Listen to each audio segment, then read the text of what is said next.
police, sir. But from finding Stashi, only one other barrister should. Of course, ibo ni o bá tún wà.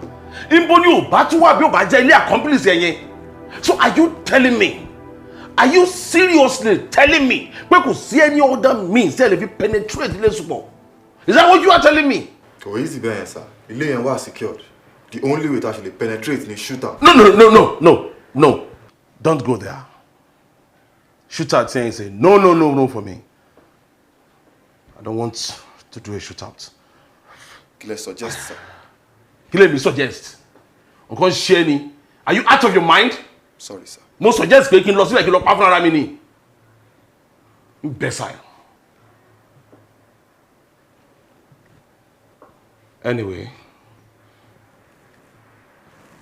gbogbo means tó bá wà at your disposal ni mo fẹ́ kó o lò láti make sure pé o carry iṣẹ́ yẹn out.